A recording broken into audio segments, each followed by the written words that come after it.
أما بعد فأعوذ بالله من الشيطان الرجيم. بسم الله الرحمن الرحيم.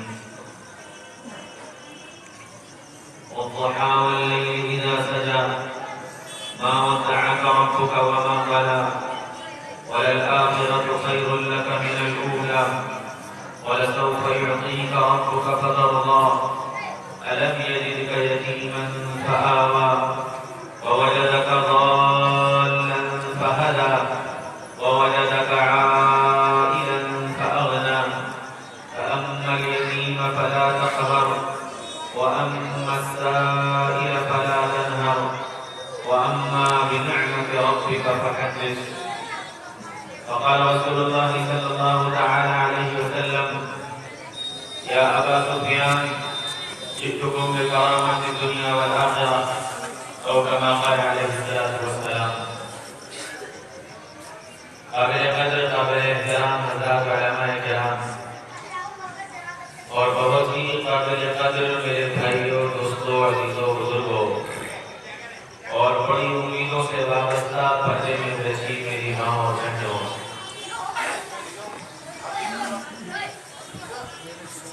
اللہ تعالیٰ نے دنیا میں جتنی مخلوق بھیجی ہیں وہ ساری کی ساری تربیت یافتہ ہیں،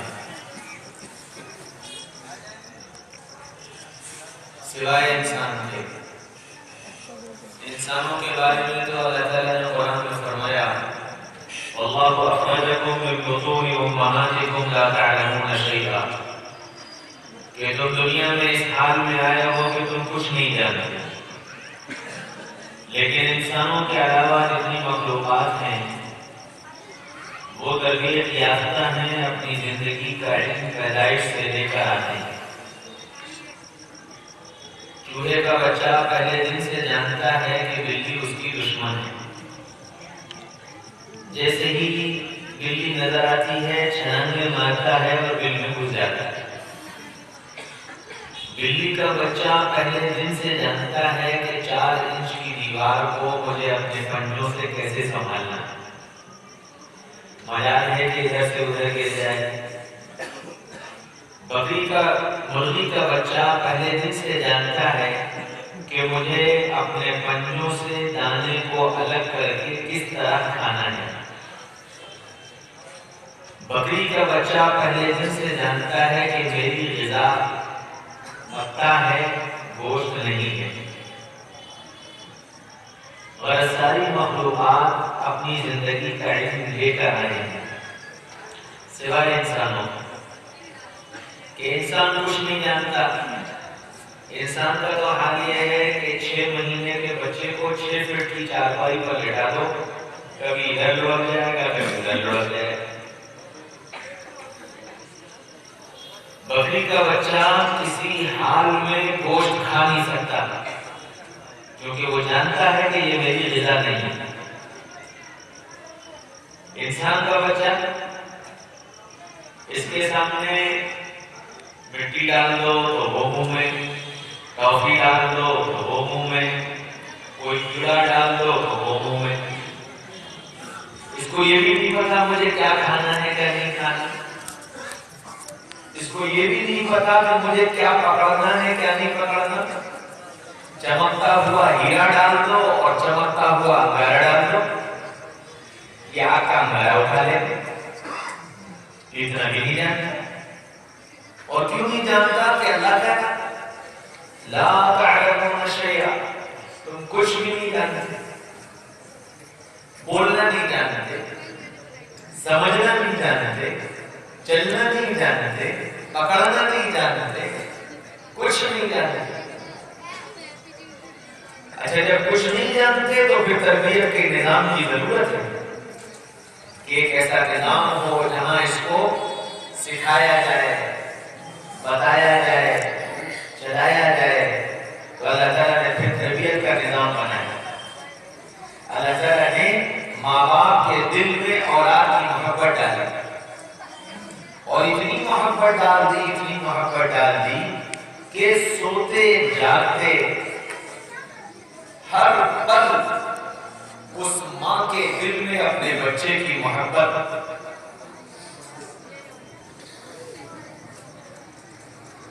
اور اتنی محبت کہ اس کو اپنے نوالے کا ہوش نہیں، اپنے بستر کا ہوش نہیں.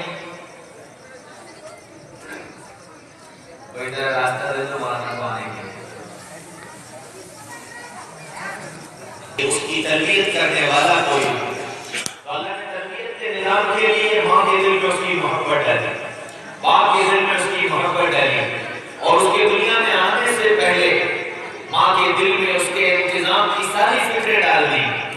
گرمی کا انتظام، سردی کا انتظام، پہنانے کا انتظام، اوڑھنے کا انتظام، سارے انتظامات کی فکر اس ماں کے دل میں ڈال دی. اور جب یہ بچہ دنیا میں آنے لگا تو اس کے آنے سے پہلے اس کی غذا کا انتظام کیا. عَذَبْتُ لَكَ يَدَيْنَ رَقِيقَيْنِ يُنبِعَانِ لَكُمَا لَبَنًا خَالِصًا دَافِعًا فِي الشِّتَاءِ وَبَارِدًا فِي الصَّيْفِ کہ اس کے آنے سے پہلے جو چشمے جاری کیے، گرمی آئی ٹھنڈا کر دیا، سردی آئی گرم کر دیا. مجھے ایک حکیم نے بتایا کہ اگر جوان اپنی جوانی کو برباد نہ کرے تو ماں کے دودھ کا اثر اس کی زندگی کے 40 سال تک چلتا چلا جاتا.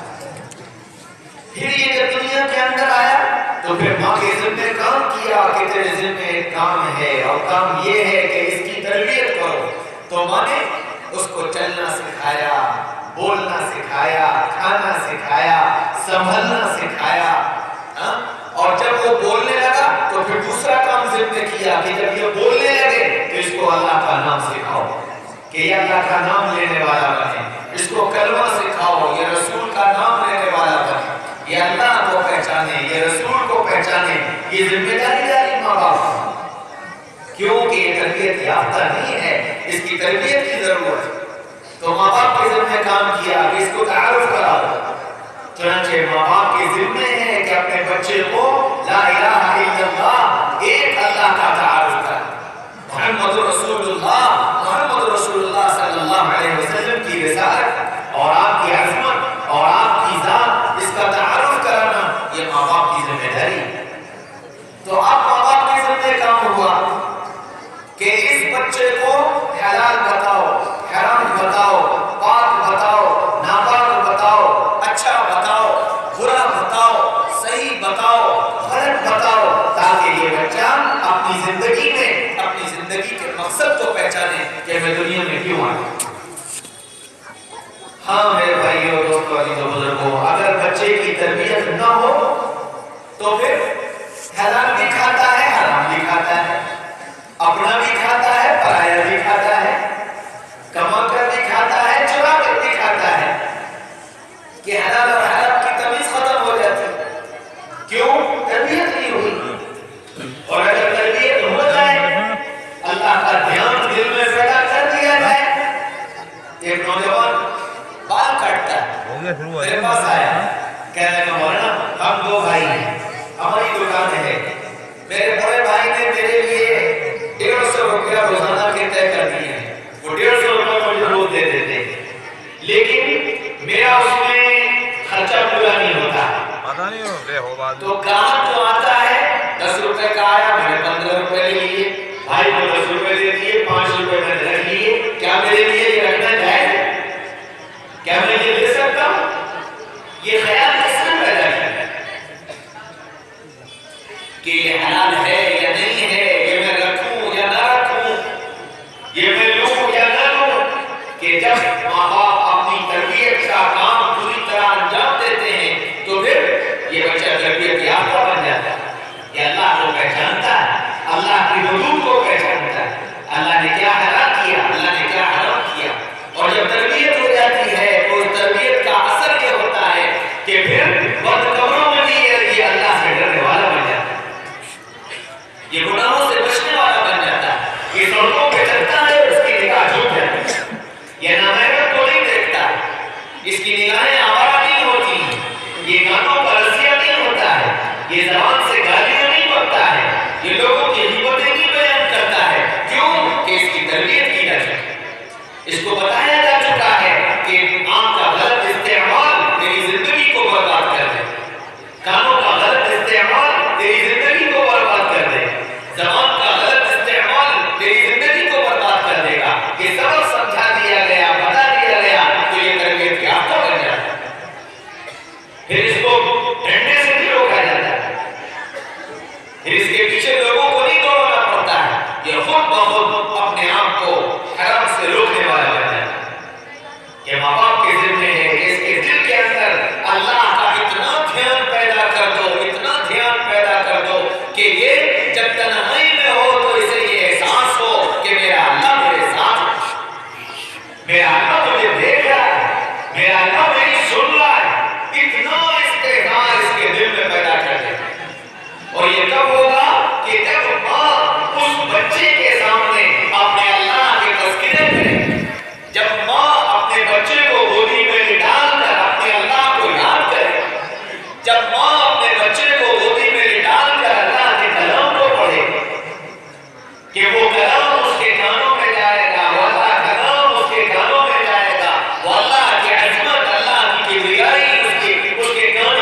کہ یہ میرے نبی کی ادا کے خلاف ہے، یہ میں کیسے کروں، یہ میں کیسے دیکھوں، یہ میں کیسے برداشت کروں؟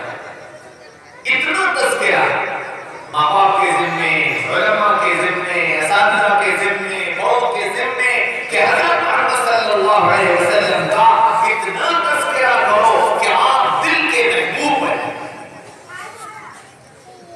اور میرے بھائی اور دوستوں بزرگوں، محبت کے لیے محبوب کی زندگی کا پتہ ہونا، محبت کے لیے محبوب کی زندگی کا پتہ ہونا کہ محبوب کس شان والا ہے، محبوب کی زندگی کیسی، محبوب کی آمد کیسی، محبوب کا بچپنا کیسا، محبوب کی جوانی کیسی، محبوب کی خلوت کیسی، محبوب کی جلوت کیسی۔ جب محبوب کے اتنے تذکرے سامنے آئے کہ جب کوئی عمل کرنے چلے تو محبوب کا عمل سامنے آ جائے، دکھانا کہ میرا محبوب ایسے کھاتا تھا، میں ایسے کھاؤں۔ حضرت محمد صلی اللہ علیہ وسلم کی زندگی صحابہ کے سامنے اسی طرح واضح تھی اور کھلی ہوئی تھی کہ آپ ایک صحابی ہیں، تشریف لے جا رہے ہیں، چلتے چلتے سواری روکی، اتر کر بیٹھ گئے، پھر کھڑے ہوئے، سواری پر بیٹھ گئے، چل دیے۔ غلام نے پوچھا میرے آقا یہ کیا کیا؟ فرمایا کہ میں اپنے آقا سیدنا محمد رسول اللہ صلی اللہ علیہ وسلم کے ساتھ یہاں سے گزرا تھا، آپ کو اس زندے کی حاجت تھی، آپ یہاں بیٹھے تھے، میں نے اپنے آقا کو یہاں بیٹھتے دیکھا، میں یہاں سے گزر جاؤں اور اپنے آقا کے ادا کی نقل نہ کروں، یہ مجھ سے نہیں ہو سکتا۔ مجھے حاجت نہیں تھی لیکن مجھے اس ادا کی نقل کرنی تھی، اس لیے میں اترا اور بیٹھا اور پھر واپس چلا کہ نبی کی ایک ایک ادا محبوب بن جائے۔ حضرت محمد صلی اللہ علیہ وسلم کی ساری زندگی، آپ صلی اللہ علیہ وسلم کا نام محمد صلی اللہ علیہ وسلم، اللہ نے جیسے اللہ محبوب تو اللہ کے نبی بھی محبوب، اللہ کے نام میں 4 حرف، محمد کے نام میں 4 حرف، اللہ میں کوئی حرف نقطے والا نہیں، محمد میں کوئی حرف نقطے والا نہیں، لا الہ الا اللہ 12 حرف، محمد رسول اللہ 12 حرف، لا الہ الا اللہ میں کوئی حرف نقطے والا نہیں، محمد رسول اللہ میں کوئی حرف نقطے والا نہیں، کہ کلمہ ایسا بنایا، اپنے نام کو نبی کے نام کے ساتھ اس طرح جوڑ دیا۔ معراج کے اندر تشریف لے گئے، اے اللہ موسیٰ کو کلیم اللہ بنایا، عیسیٰ کو روح اللہ بنایا، اسماعیل کو نبی اللہ بنایا، ابراہیم کو خلیل اللہ بنایا، آدم کو صفی اللہ بنایا، مجھے کیا ملا؟ مجھے کیا ملا؟ فرمایا میرے نبی جی کیا تم اس بات پر راضی ہو کہ میں تمہارے نام کو اپنے نام کے ساتھ جوڑ دوں؟ فرمایا ہاں میں اس پر راضی ہوں۔ تو آدم علیہ السلام سے لے کر عیسیٰ علیہ السلام تک جتنے انبیاء آئے، ہر نبی کو لا الہ الا اللہ کے ساتھ اس کا نام جوڑ کر کلمہ دیا گیا، اور جب وہ نبی دنیا سے تشریف لے گئے وہ نام چلا گیا، لا الہ الا اللہ باقی رہا، لیکن حضرت محمد صلی اللہ علیہ وسلم کو کلمہ ملا، لا الہ الا اللہ محمد رسول اللہ، پھر محمد رسول اللہ صلی اللہ علیہ وسلم نے پردہ فرمایا، لیکن لا الہ الا اللہ کے ساتھ محمد رسول اللہ کو قیامت تک کے لیے باقی ایسا نام جوڑا۔ پھر آپ کو دنیا میں لانے کے لیے اللہ تعالیٰ نے انتخاب کیا، ماں کا، باپ کا، ڈاکٹرنی کا، دودھ پلانے والی کا، تو ان سب کے نام بھی چن کر رکھے۔ باپ کا نام عبداللہ، ماں کا نام آمنہ، ڈاکٹرنی کا نام شفا، دودھ پلانے والی کا نام حلیمہ، اور چاروں ناموں سے آپ کو صفات ملی، آپ کو صفات ملی۔ باپ کا نام عبداللہ ہے کہ اس بچے کا ضمیر عبدیت میں تیار ہوا ہے، یہ بچہ بندہ بن کر آیا ہے، بندہ بنانے آیا ہے، یہ بچہ بندہ بن کر آیا ہے، بندہ بنانے آیا ہے۔ اشہد ان لا الہ الا اللہ واشہد ان محمدا عبدہ ورسولہ، بندہ بن کر آیا ہے، بندہ بنانے آیا ہے۔ ماں کا نام آمنہ، امن کی کوکھ میں پلا ہے، امن کا پیغام لے کر آیا ہے، ساری دنیا میں امن قائم کرنا چاہتا ہے۔ ڈاکٹرنی کا نام شفا، حضرت عبدالرحمن ابن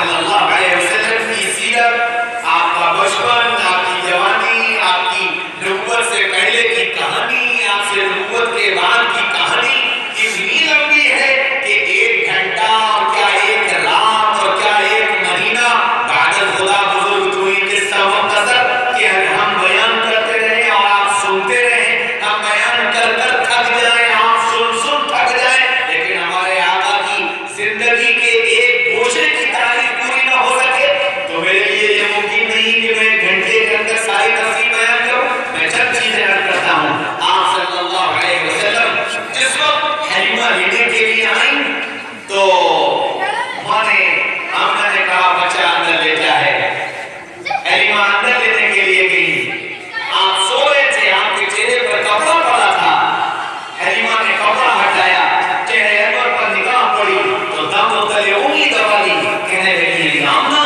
تیرے جیسا بچہ تو میں نے آج تک نہیں دیکھا۔ حلیمہ تو نے تو اپنے گاؤں کے بچے دیکھے یا مکہ شہر کے بچے دیکھے، میں نے مدینہ سے لے کر مکہ تک جتنے قبائل پڑے ان سب کے بچے دیکھے، کالے دیکھے، گورے دیکھے، امیر دیکھے، غریب دیکھے، میں نے آج تک اپنے جیسا بچہ نہیں دیکھا۔ کسی اپنے مختلف آئے کہنے لگی آمنہ تو نے تو صرف مدینہ سے مکہ تک کے راستے کے بچے دیکھے ہیں، میں تجارت کی غرض سے دنیا پھرا ہوں، دنیا کے ملکوں میں گیا ہوں، بادشاہوں کے بچے دیکھے ہیں، امیروں کبیروں کے بچے دیکھے ہیں، کالے اور گورے دیکھے ہیں، میں نے آج تک اپنے جیسا ہوتا نہیں دیکھا۔ اور شاید اس وقت جبریل آئے ہوں گے اور انہوں نے کہا ہوگا عبد المطلب تم نے تو اپنی زندگی کے بچے دیکھے ہیں، میں نے تو جب سے دنیا بنی تب سے آج تک کے بچے دیکھ کر بتاتا ہوں کہ آج تک اس جیسا بچہ نہیں آیا۔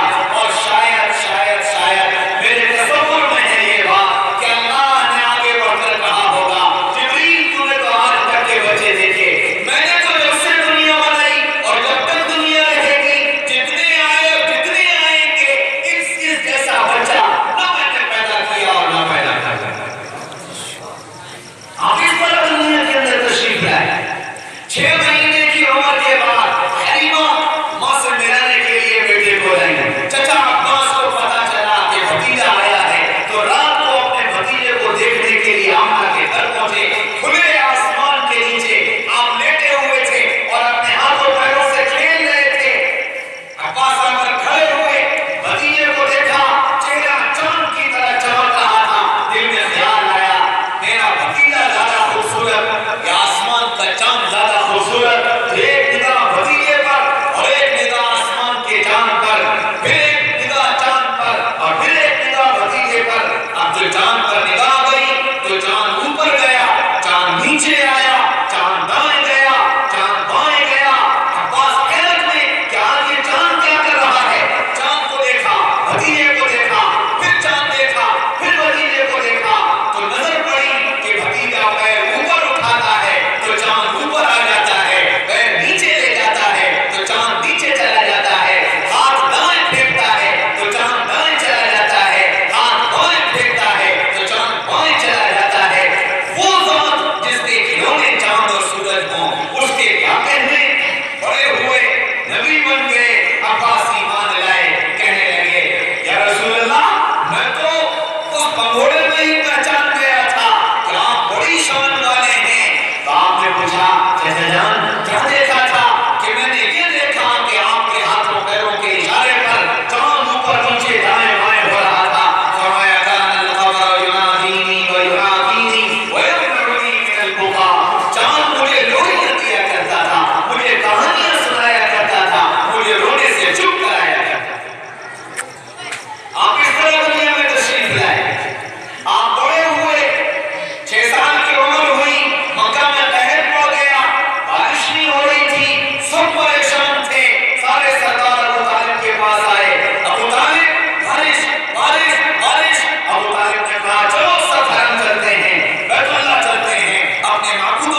چہرہ لال ہوا لیکن بارش کی ضرورت تھی، بولے کچھ نہیں. تو چچا جان نے کہا کیا رائے ہے تمہاری؟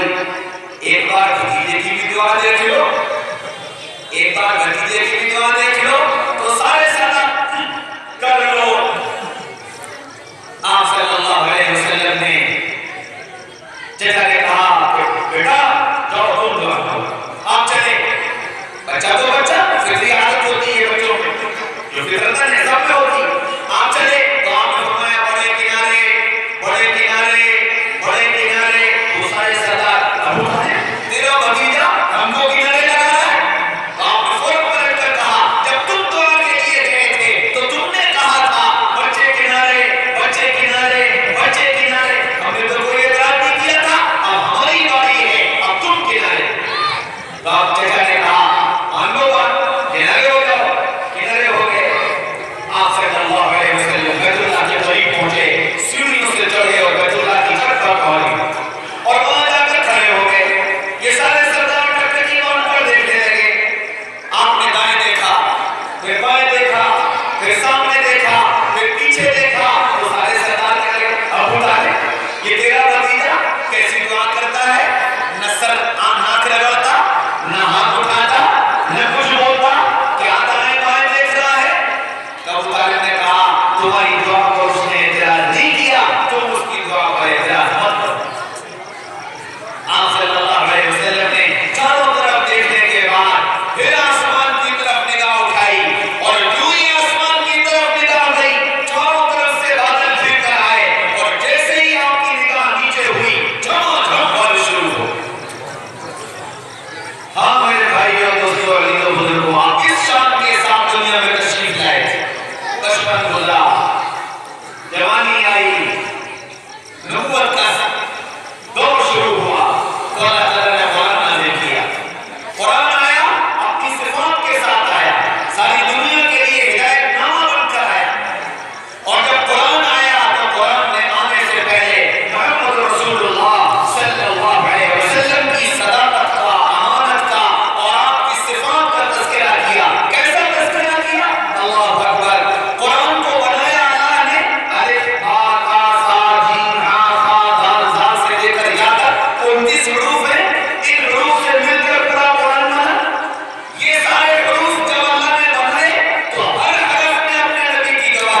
اجازت ہے. حضرت عمر رضی اللہ عنہ اندر تشریف لے گئے. آپ لیٹے ہوئے, جسم پر سوائے لنگی کے کچھ نہیں, آپ ایک بوری پر لیٹے. عمر پہنچے, دوڑ کر بیٹھے. آپ صلی اللہ علیہ وسلم کی پیٹھ پر بوریے کے نشان بنے ہوئے. حضرت عمر ان نشانوں کو دیکھ کر رونے لگے, آنکھوں میں آنسو آ گئے. کہنے لگے یا رسول اللہ, یہ قیصر و کسریٰ جو اللہ کے باغی ہیں, یہ حشر و ختم کے ساتھ رہتے ہیں, نرم بستروں پر آرام کرتے ہیں, اور آپ امام الانبیاء ہیں, آپ رحمت للعالمین ہیں, اور آپ کا یہ حال اللہ کے رسول صلی اللہ علیہ وسلم کا چہرہ سرخ ہو گیا. فرمایا عمر, تم ابھی تک دھوکے میں پڑے ہوئے ہو, تم ابھی تک دھوکے میں پڑے ہوئے ہو. ارے ان کے لیے دنیا میں سب کچھ ہے, آخرت میں ان کا کوئی بدلہ نہیں, اور ہمارے لیے سب کچھ آخرت میں ہے, ہمیں اس کا بدلہ آخرت میں ملنا ہے. حضرت عمر کہنے لگے یا رسول اللہ, مجھ سے غلطی ہو گئی, میرے لیے استغفار فرما دیں کہ نبی کے جسم پر بوریے کے نشان برداشت نہیں. ہاں میرے بھائی اور دوستو, علی اور بزرگوں, میں اور تم اپنے نبی سے کیسی محبت کریں؟ کون سی محبت ہے جو مجھے اور تمہیں اپنے نبی کا دل دکھانے سے باز نہیں رکھ پاتی؟ کون سی محبت ہے جو اپنے آقا کے طریقوں کو اپنی زندگی میں نہیں ڈھالنے دیتی؟ حضرت محمد صلی اللہ علیہ وسلم مجھے تمہیں, مردوں کو, عورتوں کو, بوڑھوں کو, جوانوں کو, سب کو ایک زندگی دے کر کے بتا کر کے, مردوں کو کیسے رہنا, عورتوں کو کیسے رہنا, جوانوں کو کیسے رہنا, بوڑھوں کو کیسے رہنا. میں نبی کا غلام تھا, میں نبی سے محبت کرنے والا تھا, تو اس محبت کے نتیجے میں میری زندگی کیا نبی کی محبت کرنے والوں جیسی گزر رہی ہے؟ میں جوان ہوں, کیا میں نبی کا عاشق کہلانے کے لائق ہوں؟ میں بوڑھا ہوں, کیا میں نبی کا عاشق کہلانے کے لائق ہوں؟ میں عورت ہوں, کیا میں نبی کا عاشق کہلانے کے لائق ہوں؟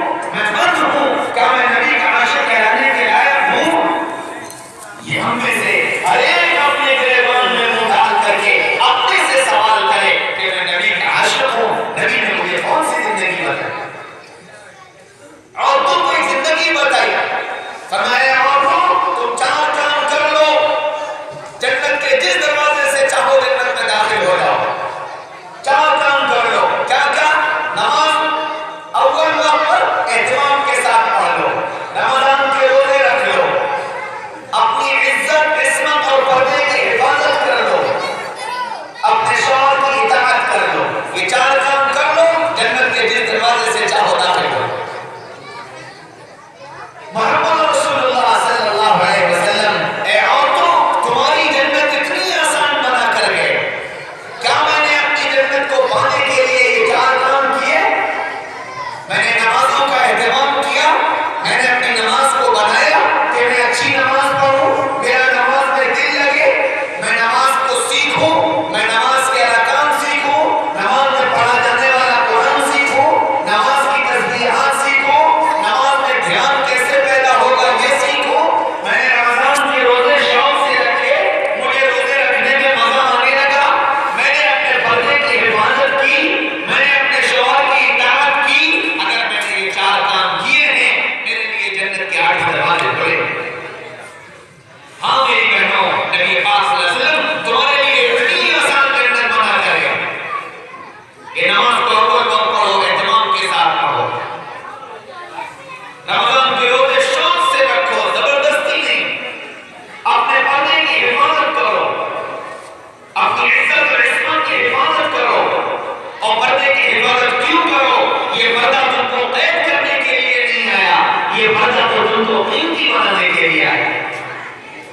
ہاں, اللہ نے دنیا میں جتنی چیزیں قیمتی بنائی ہیں, سب کو پردے میں رکھا ہے, سب کو پردے میں رکھا ہے. گیہوں کا دانہ پردے میں, چاول کا دانہ پردے میں, انار کا دانہ پردے میں, اخروٹ پردے میں, بادام پردے میں, کیلا پردے میں, آم پردے میں, خربوزہ پردے میں, تربوز پردے میں, مکئی کا دانہ پردے میں, سونا پردے میں, پلاٹینیم پردے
نظام کا حکمہ نہیں جانے گا.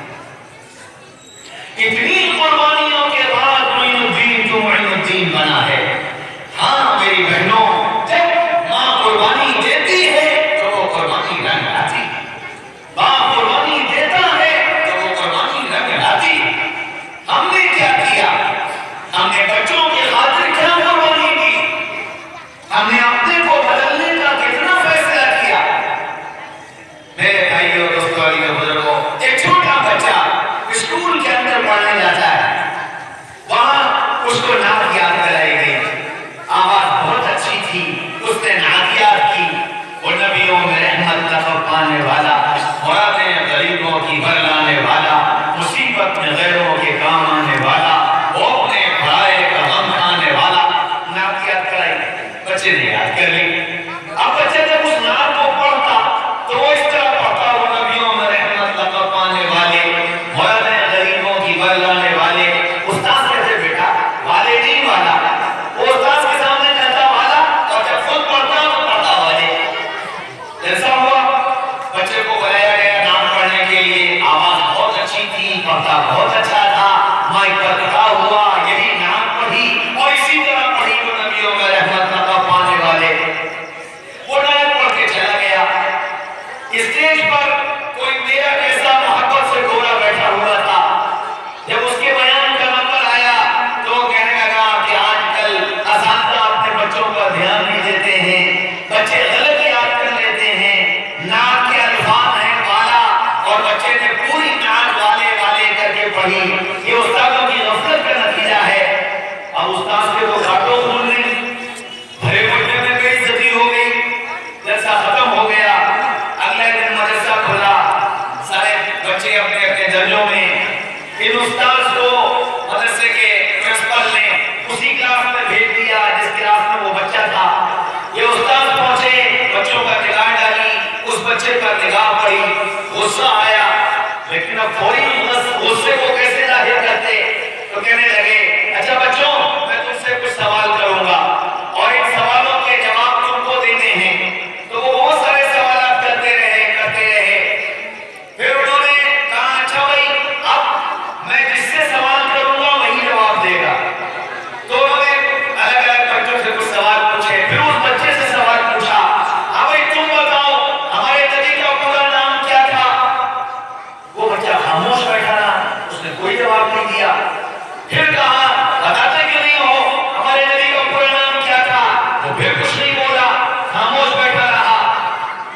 جب تیسری مرتبہ پھر کہا تو وہ پھر کچھ نہیں بولا، خاموش بیٹھا رہا. تو استاد نے کہا کہ تو ضدی ہے، ضد کی وجہ سے تو نہیں بتا رہا. تو نے نعت بھی ضد کی وجہ سے غلط پڑھی تھی، اور اس وقت نام بھی تو ضد کی وجہ سے نہیں بتا رہا ہے. مجھے معلوم ہے تو جس گھر کا ہے، اس گھر میں اللہ رسول کا نام ماں کی گود میں سکھایا گیا ہے، اور آج جو نام نہیں بتا رہا ہے ضد کی وجہ سے نہیں بتا رہا ہے. استاد اٹھ کر گئے اور ایک تھپڑ مارا. بچہ پھر بھی نہیں بولا، پھر تھپڑ مارا، پھر نہیں بولا. انٹرول ہو گیا. استاد نے کہا اچھا اب انٹرول کے بعد تیری میں چھڑی سے خبر لوں، تو ضدی ہے بہت. انٹرول ہو گیا، بچے کھیلنے چلے گئے. یہ بچہ اپنی سیٹ پر بیٹھا روتا رہا. تھوڑی دیر کے بعد اٹھا، باتھ روم گیا، ہاتھ منہ دھویا، واپس آ کر پھر اپنی سیٹ پر بیٹھ گیا. انٹرول ختم ہوا، سارے بچے کلاس میں آ گئے. استاد چھڑی لے کر آئے اور آ کر پھر اس سے سوال کیا، ہاں بھائی بتاؤ ہمارے نبی کا نام کیا تھا؟ وہ اپنی سیٹ پر کھڑا ہوا اور کھڑے ہو کر کے بولا حضرت محمد مصطفیٰ صلی اللہ علیہ وسلم. اور اتنا کہتے کہتے اس کی آنکھوں میں آنسو آ گئے. جب اس نے نام بتا دیا اور پھر اس کی آنکھوں میں آنسو، تو استاد کو حیرت ہوئی کہ اس نے نام تو صحیح بتایا، پھر یہ رو کیوں رہا ہے. استاد اپنی جگہ سے اٹھے، اس بچے کے پاس گئے، اس سے کہا کہ جب تم نے صحیح بتا دیا تو رو کیوں رہے؟ تو وہ بچہ کہنے لگا استاد جی بات یہ ہے کہ میری امی کو اور میرے ابو کو حضرت محمد صلی اللہ علیہ وسلم سے بڑا پیار تھا. میرے ابو کا انتقال ہو گیا، اور جب میرے ابو کا انتقال ہونے لگا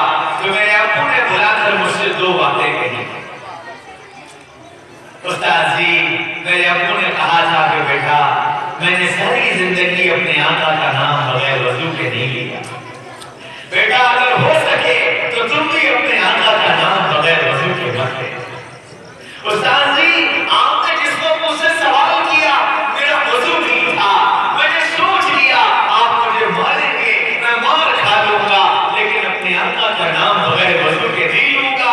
انٹرول ہو گیا، مجھے موقع مل گیا، میں وضو کرایا، اب میں باوضو ہوں، اس لیے میں نے اپنے آقا کا نام بتایا۔ اور استاد جی آپ مجھے معاف کر دیجیے گا، میں نے ضد کی وجہ سے نال غلط نہیں پڑھی تھی، میں نے آپ کو حکم توڑنے کے لیے نال غلط نہیں پڑھی تھی۔ استاد جی میرے ابو نے مجھ سے کہا تھا کہ بیٹا کبھی نبی کی شان میں گستاخی مت کرنا، کبھی نبی کی شان میں گستاخی مت کرنا۔ آپ نے جو نعت یاد کرائی تھی اس میں لفظ والا تھا، نبی اتنی بڑی شان والے، میں اتنا چھوٹا سا، میں نبی کو والا کہوں، مجھے نبی کی شان میں گستاخی لگتی تھی، اس لیے میں نے اس کو والے کر دیا تھا۔ استاد جی میری وجہ سے آپ کی رسوائی ہوئی، مجھے معاف کر دیجیے۔ استاد کی آنکھوں میں آنسو آ گئے، استاد رونے لگے، اپنے باہوں کو پھیلایا اور بچے کو سینے سے لگایا، کہا بیٹا غلطی میری نہیں، غلطی ہماری ہے، ہم جانتے ہی نہیں محبت کیا ہے۔ ہاں میرے بھائیو دوستو عزیزو بزرگو، ہمیں معلوم ہی نہیں ہے محبت کیا ہے کہ حضرت محمد صلی اللہ علیہ وسلم سے محبت کیسے کی جاتی، محبت کتنی کی جاتی۔ اب جس دل میں نبی کی اتنی محبت آ جائے گی، کیا وہ دل رکھنے والا اپنے نبی کے طریقے کے خلاف کوئی کام کرے گا؟ اس کی ہمت ہوگی کہ وہ اپنے نبی کے طریقے کے خلاف قدم اٹھائے؟ میرے بھائیوں میرے بھائیوں میرے بھائیوں، اللہ اس کے رسول کی اتنی محبت اپنے دلوں کے اندر، اپنی نسلوں کے دلوں کے اندر پیدا کرنا، یہ میری تمہاری اور ہر بات کی ذمہ داری کہ ہم اللہ اس کے رسول سے اتنی محبت کرنے والے ہیں، اتنا یقین آ جائے کہ میرے نبی نے جو کہہ دیا وہ اٹل ہے، سب کچھ بدل سکتا ہے، نبی کا فرمان نہیں بدل سکتا۔ حضرت عبداللہ بن مسعود رضی اللہ عنہ انتقال کا وقت قریب آ گیا، امیر المومنین سیدنا عثمان رضی اللہ عنہ کو جا کر اطلاع دی گئی کہ عبداللہ بن مسعود کا آخری وقت ہے، اور حضرت عثمان رضی اللہ عنہ عبداللہ بن مسعود کے بہت گہرے دوست تھے، فوراً اٹھ کر آئے۔ عبداللہ بن مسعود کے یہاں صرف بیٹیاں تھیں، کوئی بیٹا نہیں۔ عثمان آ کر بیٹھ گئے، عبداللہ بن مسعود بے چین ہیں، کروٹیں لے رہے ہیں، تو حضرت عثمان نے فرمایا کہ عبداللہ گھبراؤ مت، پریشان مت ہو، تمہاری بیٹیوں کی ذمہ داری میری ہے، میں بیت المال سے ان کے لیے وظیفہ جاری کر دوں گا، ان کو کوئی پریشانی نہیں ہوگی، تم ان کی طرف سے پریشان مت ہو۔ عبداللہ بن مسعود نے حضرت عثمان سے فرمایا امیر المومنین مجھے ذرا سہارا دے دیجیے تاکہ میں بیٹھ جاؤں اور آپ سے بات کرنے کے قابل ہو جاؤں۔ حضرت عثمان نے سہارا دیا، اٹھ کر بیٹھ گئے، فرمایا کہ امیر المومنین میری بیٹیوں کی فکر کرنے کی ضرورت نہیں ہے، میری بیٹیوں کی فکر کرنے کی ضرورت نہیں ہے، ان کا تو انتظام سب ہو چکا، ان کا تو انتظام سب ہو چکا۔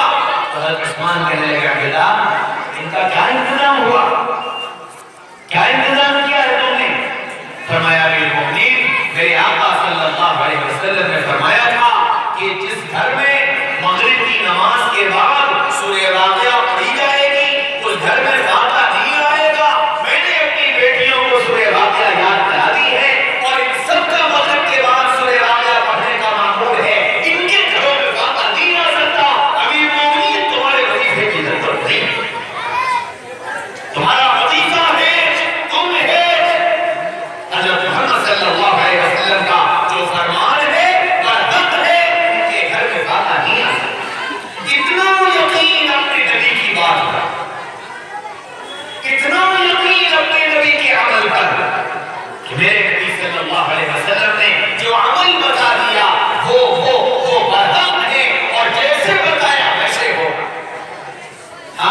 بھائی اور بزرگوں، یہ کب ہوگا؟ جب دل کے اندر آقا کی محبت ہو۔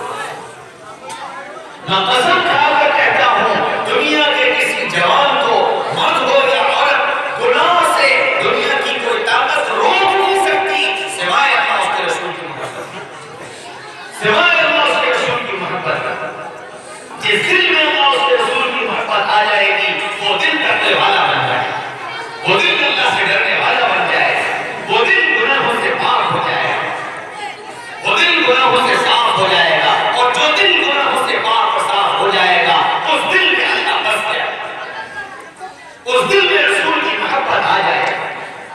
اور جو حضرت محمد صلی اللہ علیہ وسلم سے محبت کرنے والے ہیں، میرے بھائیوں میرے بھائیوں میرے بھائیوں، پھر ان کے کیا مقام ہے؟ اللہ اکبر۔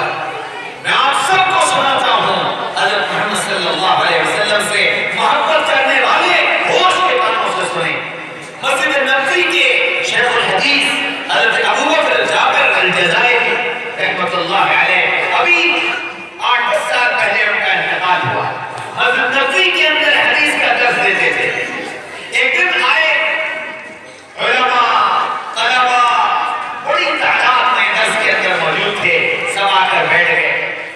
شیخ ابو بکر آئے اور آ کر بیٹھے اور سب قطار رونے لگے، رو رہے تھے آنسو بہ رہے تھے۔ شاگردوں نے پوچھا، حضرت کیا بات؟ آج آپ اتنے بے چین کیوں ہیں؟ آج آپ اتنے رو کیوں رہے ہیں؟ کہنے لگے، آج رات میں نے خواب دیکھا، اور میں نے خواب یہ دیکھا ہے کہ مسجد نبوی کے صحن میں ایک قبر ہے، اور قبر کھلی ہوئی ہے، اس میں ایک جنازہ ہے، لیکن وہ جنازہ کروٹیں لے رہا ہے، کبھی دائیں کبھی بائیں، کبھی دائیں کبھی بائیں۔ میں اس جنازے کو اور اس قبر کو دیکھ کر کے حیرت میں ہوں، اور دل میں یہ سوال ہو رہا ہے کہ جب یہ آدمی مر گیا تو پھر یہ کروٹیں کیسے لے رہا ہے؟ کہ میں یہ سوچ ہی رہا تھا کہ ایک آواز آئی کہ صالحین مرا نہیں کرتے ہیں، صالحین مرا نہیں کرتے ہیں۔ اس آواز کو سن کر میرے دل میں یہ خیال آیا کہ جب صلحاء کا یہ حال ہے تو امام الصلحاء سید الانبیاء سیدنا محمد رسول اللہ صلی اللہ علیہ وسلم کا کیا حال ہوگا؟ چل کر ان کی زیارت کریں۔ میں وہاں سے اٹھا، روضہ اقدس کی طرف آیا تو دیکھا کہ جناب رسول اللہ صلی اللہ علیہ وسلم اپنی قبر اطہر سے نکل کر آپ سلام کی طرف جا رہے ہیں، پھر واپس آ رہے ہیں، پھر جا رہے ہیں، پھر واپس آ رہے ہیں۔ میں پیچھے پیچھے دبے قدموں سے آپ کے پیچھے پیچھے چلا تو آپ السلام کے قریب ایک پتھر کی کرسی رکھی تھی، آپ اس پر بیٹھ گئے۔ کہنے لگے کہ میں جا کر کھڑا ہو گیا اور میں نے سلام عرض کیا، اور پھر میں نے فرمایا کہ یا رسول اللہ، یا رسول اللہ، امت کے لیے دعا فرما دیجیے، امت کے لیے دعا فرما دیجیے۔ تو آپ صلی اللہ علیہ وسلم نے اپنا سر اس طرح پکڑا۔ پھر اتنے میں ایک مصری نوجوان گزرا، مصری نوجوان، تین شیب تھا، پینٹ شرٹ پہنے ہوئے تھا، وہ سامنے سے گزرا تو آپ صلی اللہ علیہ وسلم نے سر اٹھایا، اس کو دیکھا، اور پھر شیخ ابو بکر کی طرف دیکھ کر کہنے لگے، تم ان کے لیے مجھ سے دعا کے لیے کہتے ہو؟ تم ان کے لیے مجھ سے دعا کے لیے کہتے ہو؟ اور پھر فرمایا کہ ابو بکر، تم لوگوں نے مجھے بہت پریشان کیا۔ اور یہ کہہ کر آپ صلی اللہ علیہ وسلم کی آنکھوں میں آنسو آ گئے، اور آپ نے فرمایا کہ ابو بکر، میرا دل چاہتا ہے کہ میں ہندوستان ہجرت کر کے چلا جاؤں، میرا دل چاہتا ہے کہ میں ہندوستان ہجرت کر کے چلا جاؤں۔ تب شیخ ابو بکر جلائی فرماتے ہیں، میں نے کہا حضرت اگر آپ چلے گئے تو پھر ہمارا کیا ہوگا؟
میرے آقا کا دل نہ دکھاؤ، میرے آقا کو مجھ سے تم سے بڑی امیدیں واپس، بڑی امیدیں واپس۔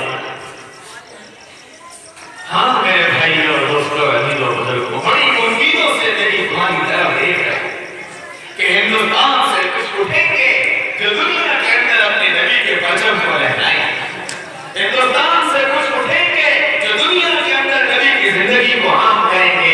میرے بھائیوں، میرے بھائیوں، میرے بھائیوں، اپنے نبی کی اداؤں کو اپنی ادا بنانا، محبوب سے محبت کا تقاضا یہ ہے کہ محبوب کی ادائیں محبوب ہیں، محبوب کی ادائیں محبوب ہیں۔ ہاں میرے بھائی اور دوستوں، عزیزوں بزرگوں، آج سب سے مردوں سے بھی عورتوں سے بھی سب سے درخواست یہ ہے کہ حضرت محمد صلی اللہ علیہ وسلم کی محبت کو اپنے دل میں جگا دو، ان کی اداؤں کو اپنی ادا بناؤ، اپنی زندگی کو نبی کی محبت میں وقف کرو، اور محبت یہ ہے کہ نبی کی ہر ادا مجھے محبوب ہے۔ آپ کی صورت، آپ کی سیرت، آپ کے اخلاق، آپ کے اعمال، آپ کا راتوں کا رونا، آپ کے عبادات، آپ کے معاملات، آپ کی معاشرت، آپ کے اخلاق، یہ سب کے سب میرے زندگی کے اندر محبوب بن جائیں۔ مجھے اپنے نبی کی ہر ادا اچھی لگے اور نبی کے طریقے کے خلاف ہر ادا اس سے مجھے نفرت ہو جائے۔ یہی سچی محبت ہے، یہی سچا عشق ہے۔ اللہ مجھے بھی نصیب فرما دے، آپ سب کو بھی نصیب فرما دے، کہنے سننے سے زیادہ عمل کی توفیق نصیب فرمائے۔ میرے بھائی اور دوستوں، عزیزوں بزرگوں، وقت مختصر، اس لیے بات مختصر ہوئی، کبھی زندگی رہی ہم اور آپ پھر ملے تو انشاءاللہ پھر اپنے نبی کا تذکرہ کریں گے اور پھر اپنے نبی کے تذکرے سے اپنی روح کو تازہ کریں گے۔ اور میرے بھائی اور دوستوں، عزیزوں بزرگوں، آخری بات اور عرض کر دوں کہ صرف تذکرے ہماری تمہاری زندگی کو نہیں بدل سکتے جب تک کہ یہ تذکرے میری تمہاری زندگی کے اندر ہماری تبدیلی میں آئے۔ تو آج یہ جتنا مجمع بیٹھا ہے، اللہ کو گواہ بنا کر یہ نیت کرو کہ انشاءاللہ اپنے نبی والی زندگی کو اپنی زندگی بنائیں، بناؤ گے تو انشاءاللہ آج تک جو کچھ ہوا اس سے توبہ کر لو، معافی مانگ لو، رب عبادی انی انا الغفور الرحیم، میرے بندوں کو بتا دو میں بہت معاف کرنے والا، میں بہت رحم کرنے والا ہوں۔ تم توبہ کرو گے میں معاف کر دوں گا، تم توبہ کرو گے میں معاف کر دوں گا۔ تو یہ جتنا مجمع بیٹھا ہے آج اللہ سے توبہ کر لیں، کریں گے، سب کریں گے توبہ۔ تو سب سے اچھی توبہ کیا ہے؟ نقد توبہ کر لے، نقد توبہ کر لے۔ آہستہ آہستہ تو سب نے اپنے دل میں کہہ لیا ہوگا، لیکن ایک بار زور سے اللہ کو سنا کر، فرشتوں کو گواہ بنا کر، اس سارے مجمع کو گواہ بنا کر ہم اپنے اللہ سے یہ کہہ دیں، یا اللہ میری توبہ، یا اللہ میری توبہ، یا اللہ میری توبہ، یا اللہ مجھے معاف فرما دے، یا اللہ مجھے معاف فرما دے، یا اللہ مجھے معاف فرما دے۔ میں نے تم نے توبہ کر لی، سچے دل سے کی، اللہ نے معاف کر دیا، ساری غلطیوں کو ختم کر دیا، نئے سرے سے زندگی گزارنے کا موقع دے دیا۔ اس توبہ پر جم جاؤ گے تو جتنی غلطیاں ہوئی تھی اللہ ان سب کو نیکیوں سے بدل دے، ان سب کو